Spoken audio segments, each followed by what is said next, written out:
دیکھیے بہت سی جگہ جوائنٹ فیملی ایک فخر کی بات ہے اور بہت ساری جگہ مسئلے مسائل کی۔ جوائنٹ فیملی کے فائدے کم ہیں مگر اس کے نقصانات بہت زیادہ ہیں۔ جیسے کہ ایک سب سے بڑا نقصان جوائنٹ فیملی کا یہ ہے کہ وہاں پردے کی پابندی نہیں ہو پاتی۔ دیور، جیٹھ، بھابیاں سبھی ایک ساتھ رہتے ہیں۔ یہ ایک سب سے بڑا مسئلہ پیدا ہو جاتا ہے، کیونکہ نبی صلی اللہ علیہ وسلم نے فرمایا ہے، بلکہ تاکید کی ہے کہ خاص طور سے دیور اور جیٹھ کے بارے میں کہ یہ تو موت ہیں، یعنی کہ کہیں نہ کہیں دیور اور جیٹھ اور بھابھیوں کا ایک ساتھ ایک ہی گھر میں رہنا فتنے کا باعث بن سکتا ہے اور بن رہا ہے۔ آپ دیکھیے آج کتنے ہی گھر ایسے ہیں جو اس مسئلے کی وجہ سے ٹوٹ چکے ہیں۔ جوائنٹ فیملی میں دوسری بے پردگی یہ ہوتی ہے کہ سارے ہی کزن ساتھ رہتے ہیں۔ چچیرے، پھپھیرے، ممیرے، خلیرے سبھی کے بچے جو ہوتے ہیں وہ آپ کے کزن کہلاتے ہیں، ٹھیک ہے۔ تو آج کزن سے کوئی بھی پردہ نہیں کرتا ہے۔ چچا کے بیٹے بیٹیاں، خالہ کے بیٹے بیٹیاں، ماموں کے بیٹے بیٹیاں، پھوپھی کے بیٹے بیٹیاں سبھی مل کر اکٹھے ساتھ انجوائے کرتے ہیں، ہنسی مذاق ہوتی ہے، مل کر پکنک منانے جاتے ہیں، گھومنے پھرنے جاتے ہیں، ساتھ کھانا پینا، اٹھنا بیٹھنا، بائک کار پر ایک ساتھ جانا ایک عام بات ہو گئی ہے۔ میل کزن بے دھڑک فیمیل کزن کے روم میں آ جاتے ہیں،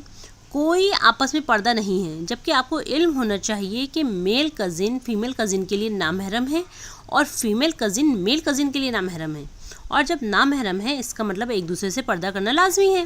ورنہ پردہ نہ کرنے کی وجہ سے بہت بھاری نقصانات اٹھانے پڑتے ہیں اور اٹھا رہے ہیں لوگ، کیونکہ نامحرم کو نامحرم ہی نہیں سمجھا جا رہا ہے، سب ایک دوسرے کو اپنا محرم سمجھ رہے ہیں۔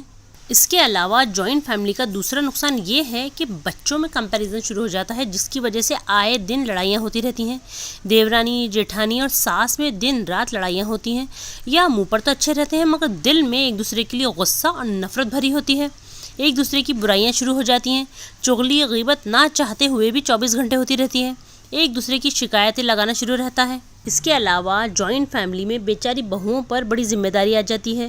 کبھی کبھی ساس اور نندوں کا بہت زیادہ پریشر ہوتا ہے، لڑکی پر ساری ذمہ داریاں ڈال دی جاتی ہیں، وہ اپنے شوہر سے بھی بات کرتے ہوئے ڈرتی ہے، اپنے شوہر کے ساتھ کہیں آ جا نہیں سکتی، کھل کر بات نہیں کر سکتی، اس کے ساتھ وقت نہیں گزار سکتی، ورنہ ہزار باتیں اس کے کردار پر شروع ہو جاتی ہیں، یا کبھی کبھی ساس کی ہی کوئی اہمیت نہیں ہوتی، دیورانی جیٹھانی سبھی ساس بن کر بیٹھ جاتے ہیں۔ مطلب بہت ہی عجیب و غریب گھر کا ماحول اور بہت ہی عجیب و غریب گھر کا ایک اسٹرکچر بن جاتا ہے۔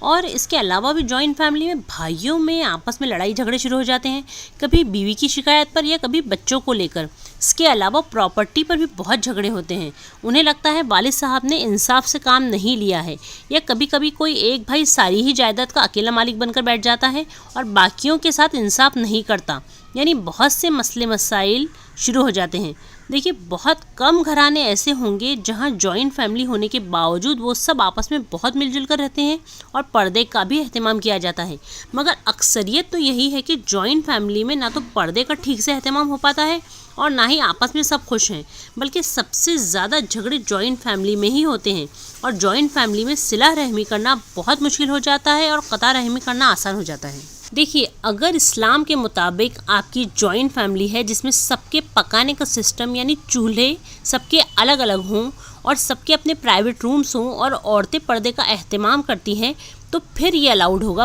بٹ اگر سارے بھائی اور ان کی بیویاں ایک ہی گھر میں رہتی ہیں، سب کا ایک ہی چولہا ہو اور سارے ہی کزن دیور جیٹ میں آپس میں کوئی پردے کا اہتمام نہیں ہے، سب ساتھ میں کھانا کھا رہے ہیں، ہنسی مذاق ہو رہا ہے، تو پھر یہ اسلام کے مطابق جوائنٹ فیملی نہیں مانی جائے گی، بھلے ہی آپ کتنے ہی دیندار ہو، بٹ اگر آپ اپنے ہی گھر میں جوائنٹ فیملی میں پردہ نہیں کر رہے ہیں اور دیور جیٹ کزن وغیرہ سے ہنسی مذاق والا سسٹم ختم ہی نہیں ہو رہا ہے، تو پھر تو آپ بالکل غلط ہو، اور بہت افسوس کی بات ہے کہ ہم بہت زیادہ دین پر چلنے کے باوجود بھی اس جوائنٹ فیملی کے سسٹم کو نہ صحیح کر پا رہے ہیں اور نہ ہی ختم،